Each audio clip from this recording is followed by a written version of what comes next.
से आप सबका स्वागत है मेरे YouTube channel basic with Yashpal ma'am पर।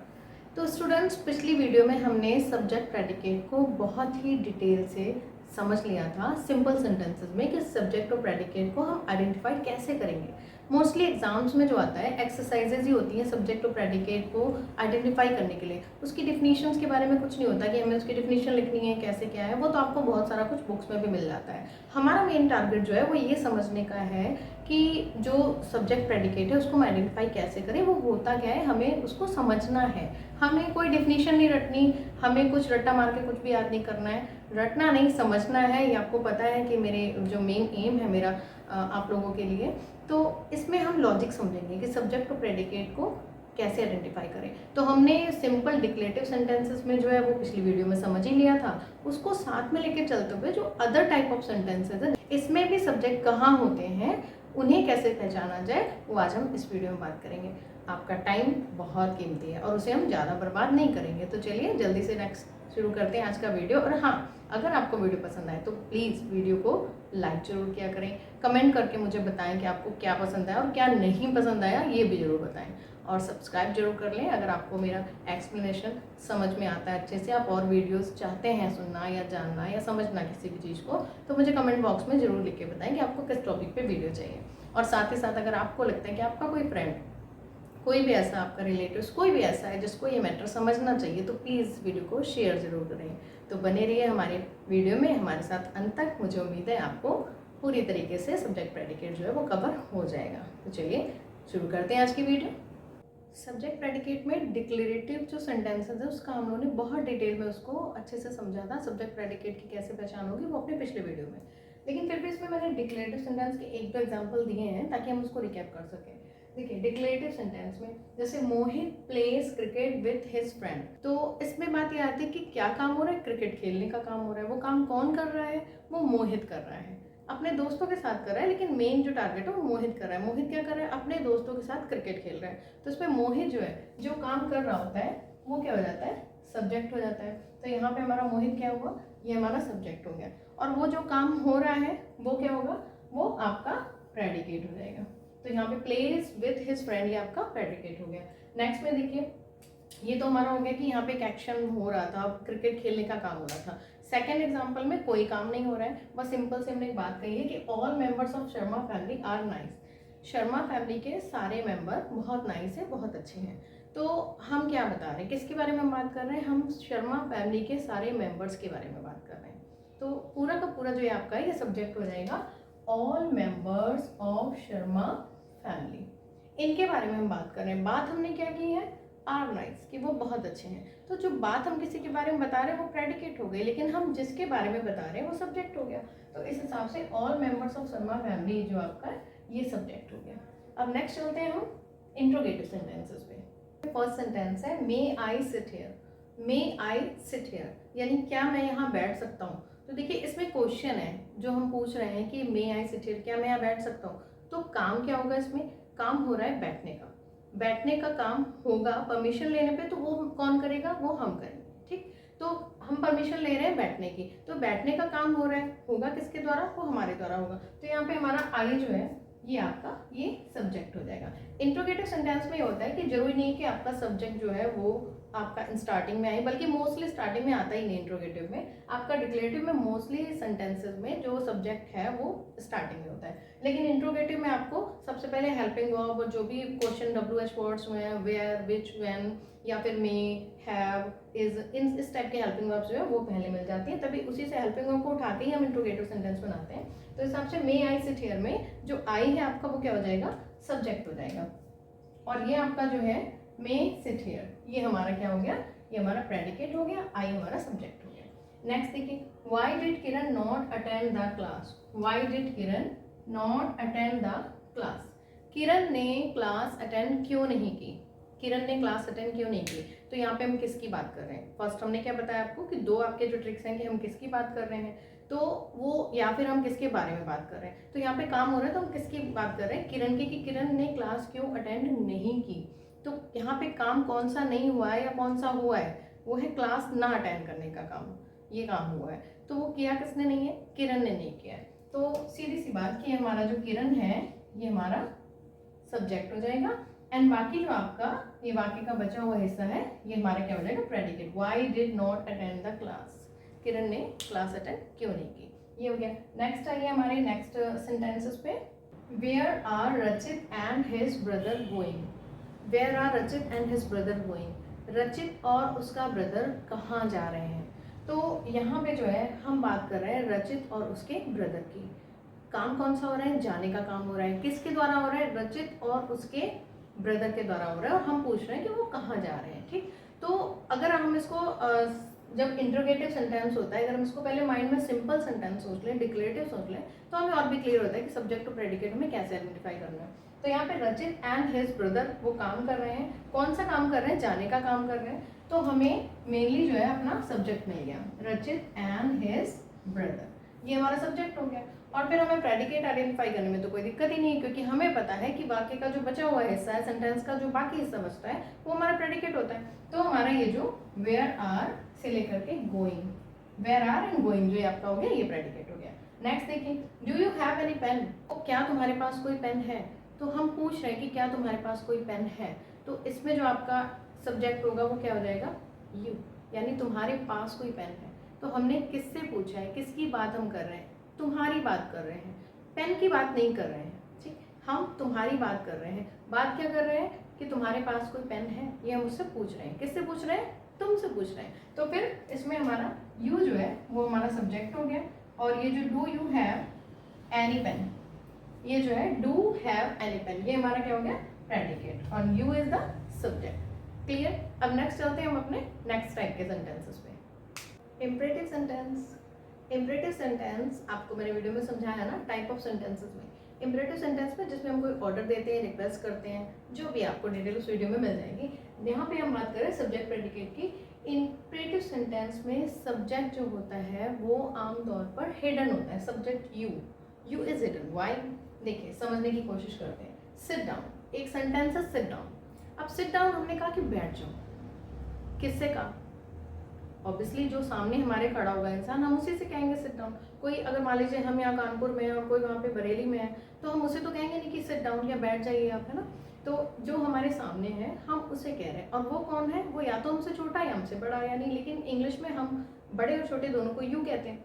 तो यानी कि हम उसे, जो यू हमारे सामने खड़ा है, हम उसे ऑर्डर दे रहे हैं सिट डाउन। ठीक, तो इसीलिए जो यू है वो काम करेगा, क्या करने का, सिट डाउन, बैठने का काम। हम अगर कह रहे हैं सिट डाउन बैठने के लिए, तो बैठने का काम कोई और कर रहा है, जो कर रहा है वो मेरे सामने है, इसलिए हम उसे यू कह रहे हैं। ठीक, हम सिट डाउन बैठने का काम नहीं कर रहे हैं, हम सिर्फ ऑर्डर दे रहे हैं। तो जो काम कर रहा है वो सब्जेक्ट है, और सब्जेक्ट जो काम यहाँ पे कर रहा है वो हिडन है, इस वजह से यहाँ पे यू सब्जेक्ट हो जाएगा, और ये आपका पूरा प्रेडिकेट। ठीक, यहाँ पे यू आपका सब्जेक्ट हो गया।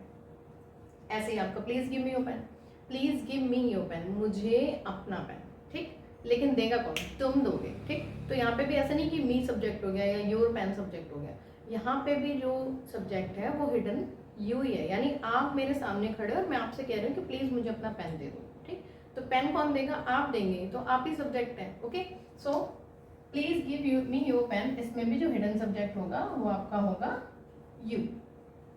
Got it. ना next, write your name here, अपना नाम यहाँ लिख दो, कौन लिखेगा, यू, आप ही लिखेंगे। ठीक है, तो यहाँ पे भी यू जो है आपका हिडन सब्जेक्ट हो गया, तो यहाँ पे हम इसे हिडन सब्जेक्ट में लिख देते हैं। Right your name here, don't make a noise, जैसे हम लोग क्लास में जब पढ़ाते हैं बच्चों को, आपकी भी मैम पढ़ाती होंगी आपको, तो बहुत शोर होता है क्लास में, तो हम लोग क्या बोलते हैं, डोंट मेक अ नॉइस, है ना। तो किससे बोलते हैं, जो स्टूडेंट सामने हैं जो शोर मचा रहे हैं उन्हीं से कहते हैं हम डोंट मेक अ नॉइस। तो वो स्टूडेंट्स जो है वो क्या है, हमारे लिए यू है, हम उन्हें कह रहे हैं you don't make a noise please. ठीक, तो क्या है, डोंट मेक अ नॉइस आपका प्रेडिकेट हो गया, और यहाँ पे हमारा सब्जेक्ट जो है वो भी यू हिडन हो जाएगा। So all type of imperative sentences have a hidden subject that is called you. Okay, next exclamatory sentences.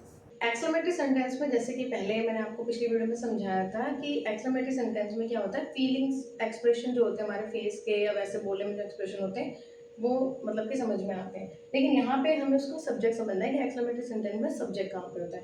तो टारगेट द थिंग्स और मैटर, यानी कि जब भी एक्सक्लेमेटरी सेंटेंस का सब्जेक्ट हमें समझना हो तो हमें क्या देखना होता है, हम उस चीज़ को टारगेट करेंगे जिस चीज़ के बारे में बात हो रही है। जैसे first what a beautiful flower it is, what a beautiful flower it is, flower जो भी आपको बोल रहा हूँ, ठीक। What a beautiful flower it is, तो यहाँ पे बात किसकी हो रही है कि कितना सुंदर फूल है ये। तो बात सुंदर फूल की नहीं हो रही, बात हो रही है ये, यानी ये जो चीज हमारे सामने है वो कितना सुंदर फूल है। तो यहाँ पे ये जो है इट आपका जो है वो सब्जेक्ट हो जाएगा। यहाँ पे थोड़ा सा कंफ्यूजन आपको हो सकता है कि आप फ्लावर सोच सकते हैं कि फ्लावर जो है यहाँ पे सब्जेक्ट है, नहीं फ्लावर नहीं, जो ये चीज है हम उसको बता रहे हैं इंडिकेट करके कि एक फूल है और ये बहुत सुंदर है। तो ये की जगह पे अगर फूल की जगह पे कुछ और भी होता तो भी हम यही बोलते हैं, तो ये सब्जेक्ट आता, ठीक है। तो कितना सुंदर फूल है ये, तो ये जो चीज सामने पड़ी है उसके लिए हम बात कर रहे हैं। जैसे आपके सामने ही कोई और चीज रखी हो, आप बोल दे कि कितना सुंदर सीन है ये, तो ये अब वो सीन है या फूल है ये बात की बात है। बात किसकी हो रही है, ये की बात हो रही है, इसलिए यहाँ पे हम जो है इट को सब्जेक्ट बन रखेंगे। सेकंड देखिए, how far the car runs, how fast the car runs, how fast the car runs, कितनी तेज दौड़ती है ये कार। तो तेज दौड़ने की बात हो रही है, किसके बारे में बात हो रही है, कार के बारे में बात हो रही है, ये कार तेज दौड़ती है, तो फिर हमारा जो ये कार है वो सब्जेक्ट हो जाएगा। Next, alas I am ruined, alas I am ruined, alas मतलब दुख का साइन होता है जब हम बोलते हैं अल्स आई एम र्यून, मैं बर्बाद हो गया। तो यहाँ पे किसके बर्बाद होने की बात हो रही है, बात क्या हो रही है, बर्बाद होने की हो रही है। किसके बारे में बात हो रही है, मेरे बारे में, आई, तो यहाँ पे आई जो है आपका वो सब्जेक्ट होगा। Next, what A lovely day, what A lovely day, तो कितना प्यारा दिन है, तो कितना प्यारा दिन है, इसमें हमने इट नहीं यूज किया है। तो इट अगर नहीं यूज किया कि कितना प्यारा दिन है ये, जैसे आपका फर्स्ट में था कितना प्यारा फ्लावर है ये, कितना ब्यूटीफुल फ्लावर है ये, यहाँ पे हमने ये नहीं कहा है कि कितना प्यारा दिन है ये, तो ये नहीं है, तो फिर सब्जेक्ट क्या है ये मुझे आपको सोच के खुद आपको बताना है कमेंट में कि इसमें जो है सब्जेक्ट क्या होगा। चलिए अब नेक्स्ट चलते हैं हम ऑप्टेटिव सेंटेंस में। ऑप्टेटिव सेंटेंस में भी आपको सेम वही टारगेट रखना है सब्जेक्ट को आइडेंटिफाई करने का जो आप बाकी सारे टाइप ऑफ सेंटेंसेस में रखते हैं, सिर्फ इम्परेटिव छोड़ के। क्यों, इम्परेटिव में तो आपका सब्जेक्ट ऑलरेडी हिडन है। फर्स्ट है may you live long, may you live long, तुम्हारी उम्र लंबी हो, ठीक, तुम ज़्यादा जियो, ठीक, ये कह सकते हैं हम इसे, क्योंकि यू है, अगर तुम्हारी योर होता है तो हम उसको लेते हैं तो तुम्हारी उम्र दोनों ही सब्जेक्ट हो जाएगा, लेकिन यहाँ पे यू है, तुम ज़्यादा जियो यानी तुम लंबी जिंदगी जियो। तो उसमें तुम जो है किसको बोला जा रहा है, किसके बारे में बात हो रही है, तुम्हारे बारे में बात हो रही है। तुम्हारे बारे में बात क्या हो रही है कि तुम्हारी उम्र लंबी हो, तुम्हारे लिए विश की जा रही है। तो किसके लिए विश हो रही है, कौन ज़्यादा उम्र जिएगा, तुम जियोगे, यानी वो काम जो है ज़्यादा लंबा जीने का करना है वो किसने करना है, तुमने करना है, आपने करना है। तो फिर यहाँ पे यू जो है आपका ये क्या हो जाएगा, सब्जेक्ट हो जाएगा। नेक्स्ट देखिए, जो ये विश है आपके हैप्पी बर्थडे, जो हम सबका फेवरेट सेंटेंस है, हम हर कोई चाहता है कि हमारे बर्थडे पे हमें सबसे ज़्यादा लोग विश करें। अगर कोई विश नहीं करता है फ्रेंड तो बड़ा हो जाता है कि उसने मुझे बर्थडे विश नहीं किया। तो ये सेंटेंस है हैप्पी बर्थडे, ये हम किसी को विश करते हैं उसका बर्थडे हैप्पी। तो मीनिंग क्या है, मतलब कि happy birthday means birthday is happy, ठीक। तो इसमें क्या है, इज़ आपका हिडन रहता है, ठीक। हम किसी के बर्थडे को हैप्पी बर्थडे बोल रहे हैं कि तुम्हारा बर्थडे बहुत हैप्पी हो, ठीक है ना। तो किस कौन सी चीज़ हैप्पी हो, तो उसमें आंसर हमें क्या मिलता है, बर्थडे, ठीक। तो इसके लिए हम क्या करेंगे, ये जो हमारा बर्थडे है ये हम सब्जेक्ट मानेंगे इसे, ठीक। इज आपका हेडर है, बर्थडे इज हैप्पी हो गया हैप्पी बर्थडे, तो यहाँ पे बर्थडे आपका जो होगा वो सब्जेक्ट हो जाएगा। नेक्स्ट देखिए, may he pass the exam, may he pass the exam, कि वो एग्जाम पास कर ले, ठीक। तो वो हम किसके लिए, किसके एग्जाम पास करने की बात करें, उसके, वो एग्जाम पास कर ले। काम क्या हो रहा है यहाँ पे, एग्जाम पास होने का काम होगा, किसके द्वारा, उसके द्वारा, वो, ठीक है ना। तो यहाँ पे वो की जगह पे यहाँ पे जो आपका ही होगा ये सब्जेक्ट हो जाएगा, ठीक। नेक्स्ट देखिए, मे your dreams come true, may your dreams come true, तुम्हारे सपने सच हों। और मेरी भी विश है आप सबके लिए, भगवान करे आप सबके सपने सच हों और साथ में मेरे भी हो जाए, ठीक। मे योर ड्रीम्स कम ट्रू, तुम्हारे सपने सच हों, ठीक। तो क्या सच हो, तुम्हारे सपने सच हों। तो किसके सच होने की बात हो रही है, सच, काम क्या हो रहा है, सच होने का काम होगा यहाँ पे। किस चीज़ के सच होने का, तुम्हारे सपने सच होने का। तो यहाँ पे योर ड्रीम्स जो आपका है वो यहाँ पे सब्जेक्ट हो जाएगा। आई होप आपको समझ में आ रहा होगा। नेक्स्ट है would that I were rich, would that I were rich. तो वुड वाली जो आपके ये इस टाइप के जो सेंटेंसेस होते हैं ये भी एक विश ही होती है अपने लिए या किसी के लिए आप करें। तो इसमें ये विश क्या है कि मैं अमीर होता, ठीक है ना, काश मैं अमीर होता, तो ये विश की गई है। तो would that I were rich, तो क्या विश की गई है, अमीर होने की विश की गई है। किसके लिए की गई है, कौन अमीर होगा, मैं अमीर होऊंगा, ठीक है ना। तो यहाँ पे क्या हो जाएगा, आई आपका सब्जेक्ट हो जाएगा, ठीक है। Next, I pray she get well soon, अब इसमें आप कंफ्यूज होंगे थोड़े से। इसमें दो जो हैं आपके आई और शी वर्ड आपको लग रहे होंगे कि ये सब्जेक्ट होंगे, क्योंकि जल्दी ठीक किसको होना है, उसे होना है, तो शी भी आप सोच रहे होंगे, लेकिन नहीं, ऐसा नहीं है। इसमें जो है प्रे, सबसे पहले आप देखेंगे मैं प्रे करता हूँ या मैं प्रे करती हूँ कि वो जल्दी ठीक हो जाए, ठीक। तो यहाँ पे वो जल्दी ठीक होने का काम नहीं हो रहा उसका, यहाँ पे प्रे करने का काम हो रहा है। मीन हम प्रे कर रहे हैं कि वो जल्दी ठीक हो जाए, तो प्रे करने का काम हो रहा है। वो प्रे करने का काम कौन कर रहा है, हम कर रहे हैं। अभी वो जल्दी ठीक नहीं हुई है, अभी वो जल्दी ठीक होगी, लेकिन यहाँ पे क्या हो रहा है, यहाँ पे प्रे करने का काम हो रहा है। तो प्रे कौन कर रहा है, मैं कर रही हूँ, ठीक। तो इसकी वजह से यहाँ पे सब्जेक्ट जो आपका होगा आई होगा, शी नहीं होगा। Okay, got it.